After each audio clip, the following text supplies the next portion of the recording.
Yes students, हाँ जी बच्चे, हम लोगों ने ये कल कर लिया था principal quantum number, last video में किया था, है ना। ये फर्स्ट क्वांटम नंबर था जिससे किसकी नॉलेज पता चलती थी बच्चे, किसके बारे में पता चलता था, शेल का, फर्स्ट थिंग।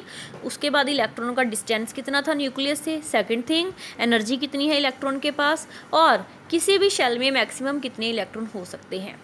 क्लियर। अच्छा, ये तो चीज़ें होगी। आपने अब ध्यान में सिर्फ क्या रखना है, प्रिंसिपल क्वांटम नंबर शेल के बारे में बताता है। और होता क्या इसमें, के एल एम एन क्या होते हैं, शेल। एन की वैल्यू के लिए कितनी है 1, एल के लिए 2, एम के लिए 3, एन के लिए 4। क्लियर बच्चे।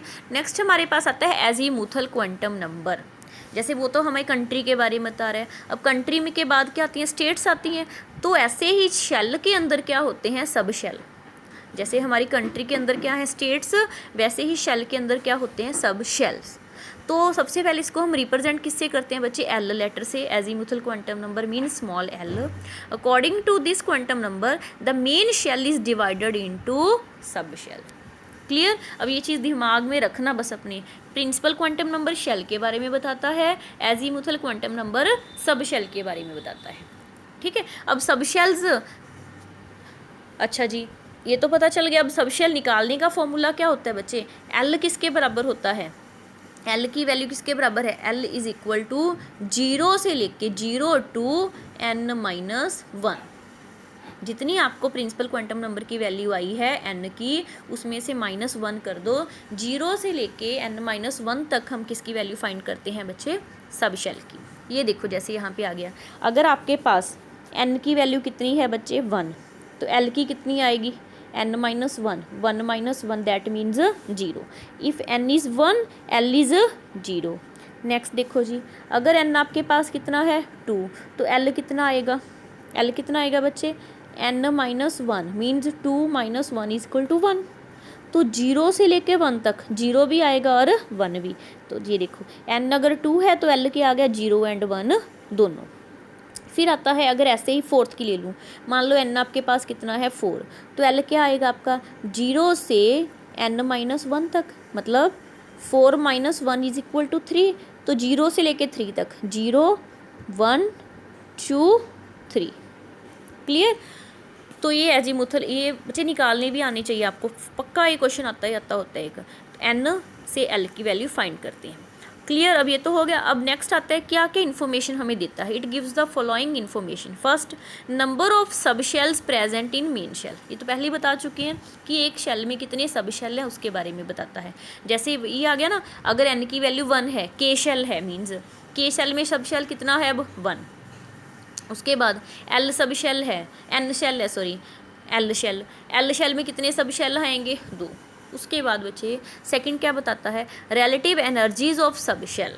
एक तो बता दिया कि शेल में सब शेल कितने हैं, दूसरा क्या बताता है, सब शेल्स की एनर्जी। अब ऑर्डर ऑफ एनर्जी क्या होता है बच्चे, SPDF। अच्छा, ये चीज़ भी ध्यान दो, हमने क्या निकाला कि एल क्या होते हैं, 0 भी हो सकता है, 1 2 3। अगर 0 है एल की वैल्यू, 0 के लिए होता है बच्चे S, 1 के लिए होता है बच्चे P, 2 के लिए D, 3 के लिए F। तो ये सब शेल्स के नेम है। SPDF क्या होते हैं स्टूडेंट्स, सब शेल। क्लियर। तो 0 अगर आपके पास सब शेल आता है तो उसके लिए S की वैल्यू कितनी होती है, मतलब S होता है सब शेल। अच्छा, अब एनर्जी की बात करें तो सबसे कम एनर्जी होती है S की, उससे ज़्यादा P की, उससे ज़्यादा D की, और सबसे ज़्यादा एनर्जी किसकी होती है, F की। ठीक है। जैसे अगर आप देखना चाहें कि मान लो हमारे पास क्या था, के शेल है, के शेल के लिए एन की वैल्यू कितनी आएगी बच्चे 1, एल की वैल्यू कितनी आएगी 1 - 1 मीन्स 0। मीन्स के शेल में सिर्फ कितना सब शेल है, एस। ठीक है। उसके बाद नेक्स्ट, कितने इलेक्ट्रॉन मैक्सिमम आ सकते थे, हमने निकाला है 2n² मीन्स 2 × 1 का स्क्वायर मीन्स 2। तो कितने इलेक्ट्रॉन आते हैं के शेल में, सिर्फ 2 इलेक्ट्रॉन आते हैं। और के शेल में सब शेल कितना है, सिर्फ S। तो S सब शेल में सिर्फ कितने इलेक्ट्रॉन आते हैं, 2। यस बच्चे। और ये किसकी मतलब हमें किसके बारे में बताता है, एक तो सब शेल के बारे में बताया, सब शेल की एनर्जी के बारे में बताया। थर्ड बताता है shapes of sub shell, sub shell की शेप क्या होती है। ठीक है। अच्छा, it tell us the orbital angular momentum. Fourth चीज़ क्या बताता है, orbital angular momentum. Which is equal to orbital angular momentum का फॉर्मूला क्या होता है एल, ऑर्बिटल एंगुलर मोमेंटम किसके बराबर है H upon 2 pi under root L into L plus में 1। एल आपको भी पता ही है क्या था, एजीमुथल क्वांटम नंबर। एच क्या होता है भी पता है आपको, प्लैंक्स क्वांटम नंबर। पाई सबको पता ही है 22/7। ठीक है, अच्छा जी, अब ये निकाल के भी देख लेते हैं हम। ये देखो, अगर आपके पास के है सब शेल, के के लिए एन की वैल्यू कितनी है 1, तो एल की वैल्यू कितनी आएगी 0। अगर 0 आएगी तो सब शेल क्या है, 0 के लिए क्या होता है एस, अभी बताया था ना SPDF। 0 के लिए क्या होता है एस, आगे 1 है तो क्या वैल्यू आ गई हमारे पास 1s। अब 1s में मीन्स अगर के शेल है तो के शेल में सिर्फ कितने सब शेल हैं हमारे पास 1 सब शेल। ऐसे ही बाद में लगा लो, अगर आपके पास एल की वैल्यू कितनी है बच्चे 2, एन मतलब एल सब शेल है, एन की वैल्यू कितनी आएगी 2, एल की वैल्यू कितनी आएगी मैं पीछे बता भी चुकी हूँ 0 1। तो 0 1, 0 के लिए क्या होता है बच्चे एस, 1 के लिए क्या होता है पी। ठीक है, अभी आगे 2 है, प्रिंसिपल क्वांटम नंबर 2 है तो वो आगे लगेगा 2s 2p।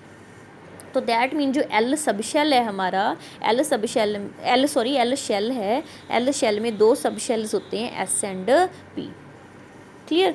उसके बाद देखो, अगर आपके पास ये देख लो एन की वैल्यू कितनी है 3, तो हमारे पास एल की वैल्यू कितनी आएगी 0 1 2। 0 के लिए क्या था एस, 1 के लिए पी, 2 के लिए डी। अब एन की वैल्यू कितनी है 3 है तो 3s 3p 3d।